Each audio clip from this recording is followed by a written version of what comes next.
Ladies and gentlemen, welcome to the GOAT Network and the RetroGOAT. I am your host, Wizard, and today we are taking a look at Rune, a game released back in 2001 by Humanhead Studios. You might know these guys from the FPS game Prey, that was released back in 2006, which was pretty popular. But this is one of their first games, or maybe their first, I'm not quite sure on that part. It's a hack and slash third-person action melee game. So what does that mean? Because it's quite a mouthful. Well, let's see if we can drop into a single player area here. Fires of Salt, the Mountain Fort of Thorstone. Fierce resist. Let's look into Embers of Raffenburg. Raffenburg sounds okay. That's very interesting. Let's get into another area. Let's go into Bridge of Garin. All right. This looks decent. This is pretty early on in the game, and I am currently in hell. Or as we Norse people say, hell. Yes, quite. So where the hell am I? I'm out in... Oh, goddammit. This is a jumping puzzle, isn't it? Yeah, looks like it. So, as you can see, I'm playing in third person with a bunch of melee weapons. I have one sword, one mace, and one axe, which I can switch back and forth between quite easily. And I also have a shield. And when I attack, it looks a bit like this. So, let's see if we can get to... Wow, no! God, why? The humanity. Alright, let's go from the beginning of this stage, please. Okay. Oh, wow, do I not regain my health? That's just great. Just fantastic. So, I'm playing as Ragnar, one of the Odin's Blade. A young, fearsome Viking who is on a little bit of an adventure. I'm not gonna spoil much of the story if you wanna play through the single player. I do, however, recommend that you just drop into single player to learn the basics, because most of this game, at least nowadays, is composed of great multiplayer aspects. However, for the sake of showing you a lot of the game and not just my multiplayer skills, I'll show a little bit of single player and explain a little bit of the basics. So, as you could see there, I just fought off an enemy, and that was a zombie enemy, which means I have to cut off his head to defeat him, and you can also pick up the head, which is rather gruesome. Whoop! And here we go. Haha! Oh god, why? And there are a number of different enemies in the single player game. Although in the multiplayer you basically just fight off other human players. Oh, let's get some health up. You can get health by picking up, in this case, lizards. I don't know the deal about that. You can usually pick up meat and... Oh. Meat and meat and so on. Oh, please let me have that. Woo! Which replenish your health. Aha! Die, you bastard. There we go. And lizards for some reason. I have no idea why. So, to explain a little bit about how the melee battle functions in this. You see, this is the basic starting weapon, the Viking hand axe. It's very weak, however rather quick. And there are several different weapon levels, basically, because there are several different axes, several different swords, and several different hammers slash maces, clubs, so on. Oh god, no, don't die, don't die. Die! And you'll find better and better weaponry as you progress through the game. And in multiplayer you have weapons scattered all over the map. God. Gah. Yeah, I'm worthless. I'm a disgrace to the Rune community. And you do different attacks depending on how you move. So if you move forward with this axe and click once, you do that basic attack. If you click twice or thrice, you will do more attacks, bringing them into a combo. If you move to the left hand side, you will do that, and the right hand side you will do that. And if you move backwards, you will do that. So this means that you can direct your hits in a rather precise manner if you learn the movements of the weapons. Oh, come on then. So, I hit him, and if I jump and attack, I will do this nice spin attack. And that's basically it. And I have to cut this guy's head off because he's an annoying zombie bastard. However, most enemies... This is gonna be the worst footage ever. Most enemies can just be... well, hit anywhere to death. Zombies are just the bane of this bloody game. I want to show you some more weapons, but I guess I'll do that in a multiplayer. Different weapons have different strengths and different weaknesses. This little sword here is really quick and do loads of attacks string together in a combo easily. However, it has very short range and also very weak damage. This, however, does a little bit more damage, but is slower and doesn't have as much range, I believe.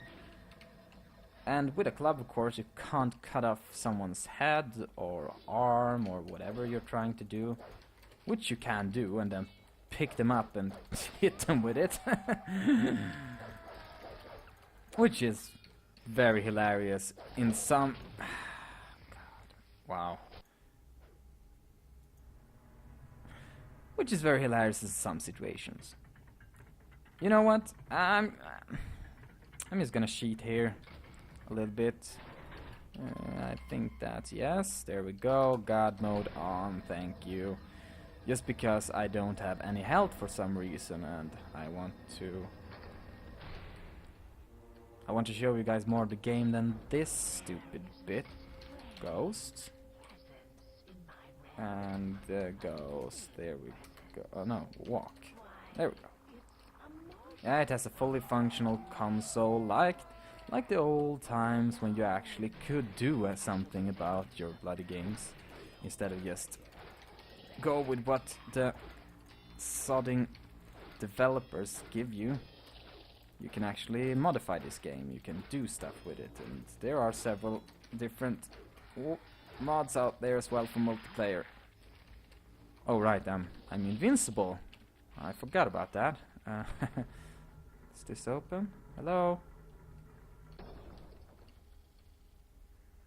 Hey? Dude? Oh. Let me through! Bastards. Let's just go ghost again.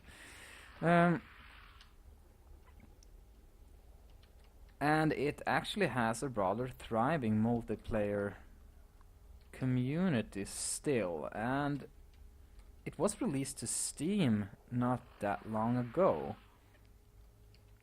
I believe it was last year. So, we also have shields, of course. that are useful for blocking. And you just click a button and you put it up and you will be protected in that direction. There are several different classes of shields which have different areas they cover, basically. Oh! The larger the better.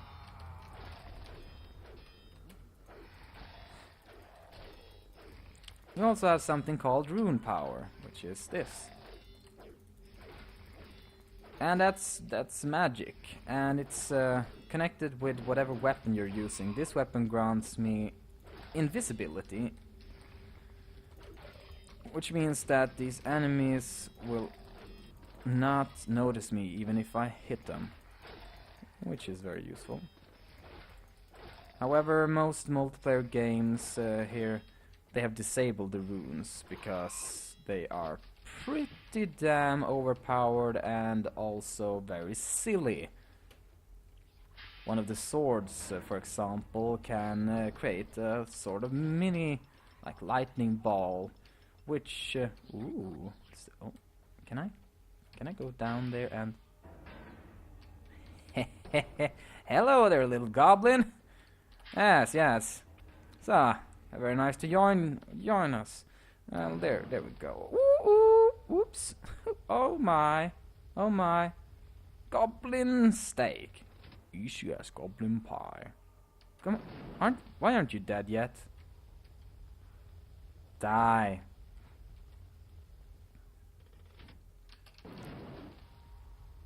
So, well, the single player experience is it's a silly, rather entertaining story, pretty generic, but it has some fun parts. Although usually you will find yourself wondering where the hell to go, because they didn't include any sort of map system or anything like that. You just have to explore, try to find your way around these hellholes.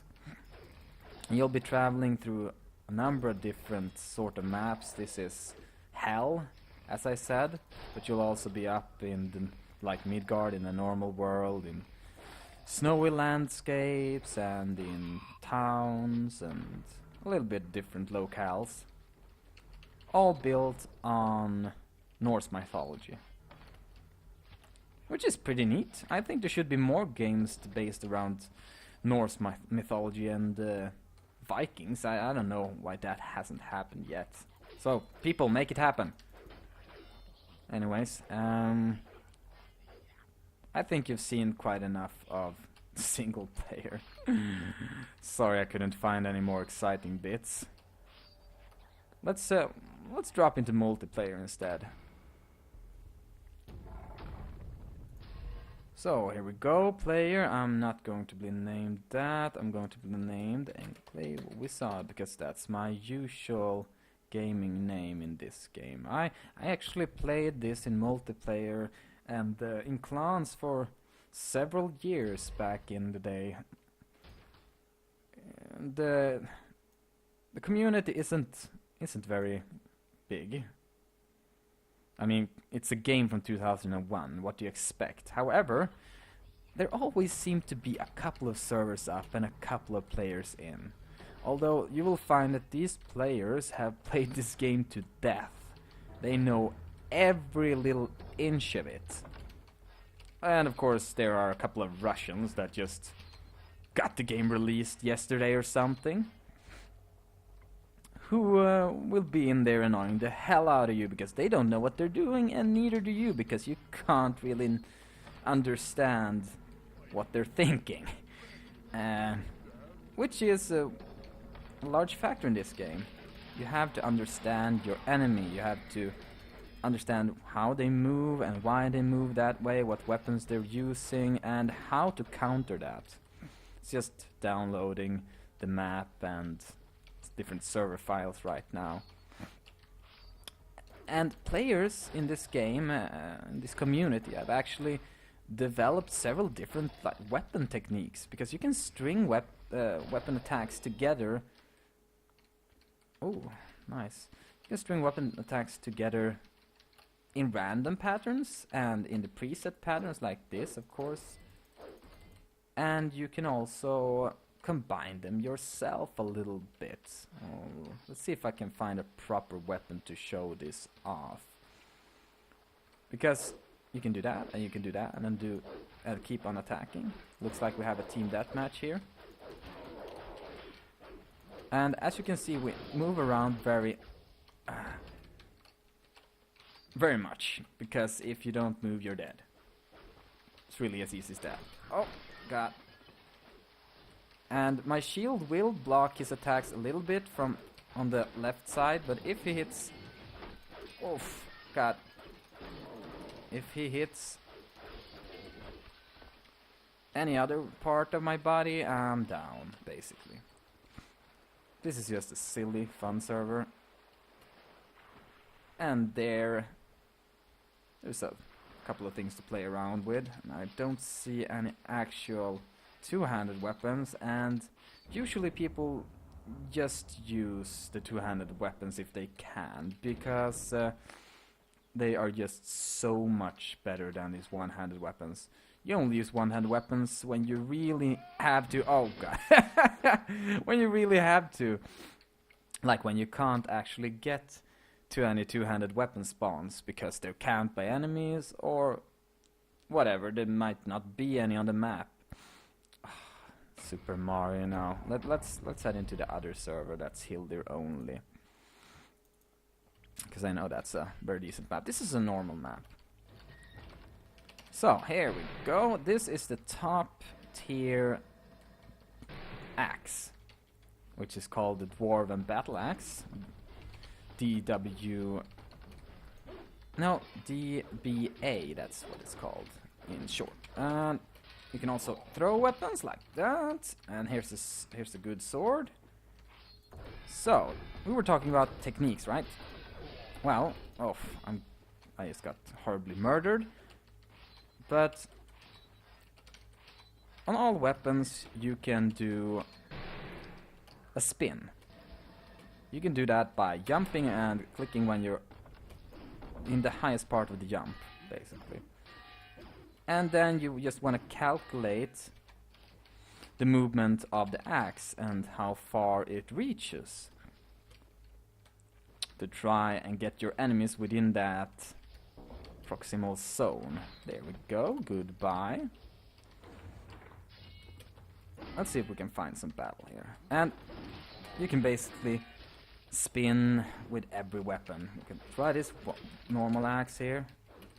Also has a spin. We can try the sword. Has a different spin. And they usually take a lot of damage. You can get by in game by just spinning. That you can. But experienced players will totally destroy you. And you will be called a spin whore. And it's not much fun. You can also modify your reach and where your axe hits by crouching at the same time as you're jumping. That's one of the newbie attacks. However, there are other techniques that are very popular and very effective. The most popular one is called the ground walking. And that is when you use this sword, the Dwarven Work Sword, which is almost the top tier of sword weaponry. However, this one is actually better than the top tier sword in most aspects, because it's quicker, it's got better combos, and the longer reach, I believe, as well. Anyways, you just, when you move forward and double click, you will do this thing. You will do 2 swings like that in a cross-like pattern. And if you string that together, you can keep it going pretty much without end. That combined with dodging, which is this. I basically double click to one of the sides and I will do a little mini jump in that direction. So this combined with dodging around makes you move very quickly, doing a lot of damage, and your reach is very, very long, and you're basically an unending killing machine. You can also aim for the head by using this sort of attack. And if you hit the head, it will come straight off in most occasions, if they're not bloodlusted, which is when you fill up the bar down there at the bottom, that it gets filled up when you kill people. So you have basically a berserker mode. I mean, it's a Viking game after all, why wouldn't you have that sort of thing? Let's see, come on, fight me, you bastard! Come here! There we go. But no one's really fighting, they're just running around with the newbie weapon. Oh, is that because... Oh yes, that is because we're only 4 players and I'm in team with the best one. Yay. There we go, and he's dead. Fantastic. Well, that at least gives me time to explain a couple of things. So, as you saw there, I cut his head off, straight off, because I got lucky and he was just coming around the corner. And I even... Oh, nice. I get rewarded for that by getting a small skull here in my score. And let's see, the cross thing is how many I have had in a row. My killing spree, my top killing spree. Whoop! And here we have perfect examples of spinning. One guy is spinning, spinning, spinning, because that's the only thing he knows how to do.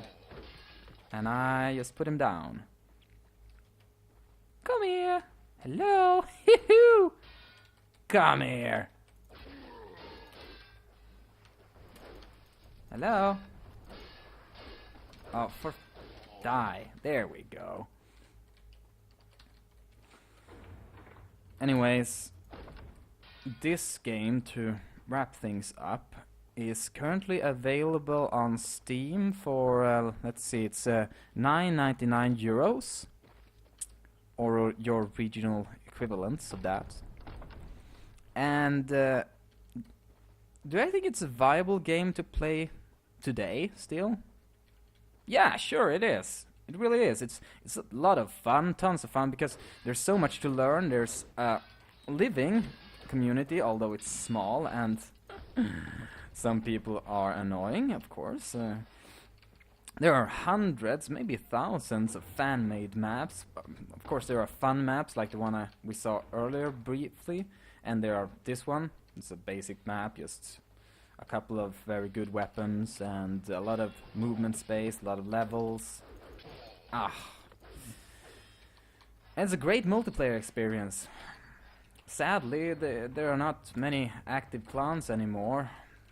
A couple of years back, I think there were at least 4 or 5 different clans fighting and arranging events and so on. Now there's just the violent new breed, at least here in Rune 1.0. Yeah, so actually there are 2 different versions, major versions of Rune. And that is Rune 1.01, I think it's called. It's called 1.0 usually. And then there's Halls of Valhalla. And Halls of Valhalla is the stand-alone multiplayer version of this game, which differs in several different aspects. Most notoriously, you can block thrown weapons with a shield, and well, weapons behave a little bit differently. But I've also heard, I haven't tried it myself, but I've heard that it's a little bit more sluggish and not as much fun for some reasons. Also, using the spin attack with a sword, you can't one-hit kill someone in the Rune Halls of Valhalla. Oh, God damn it. So, a couple of different reasons that keep me playing this classic 1.0 version, and several others just keep playing this. Highly skill-based, old school, very fun. Usually it's not team deathmatch like here and the other map we saw. It's usually just deathmatch. There are also arenas and different maps with different focuses. And also a lot of mods out there. God. Die! There we go. So, just go and check it out. And if you get a couple of people together, form a clan. Well, they're called hordes in this game. Viking hordes. Challenge some bastards to a fight of honor. And have tons of fun. This has been Wizard of the Goat Network. If you like this video, please click like and subscribe to our channel, and please do comment if you have anything in particular to say to us. This has been Rune by Humanhead Studios, RetroGOAT, and Wizard. Over and out. Bye bye!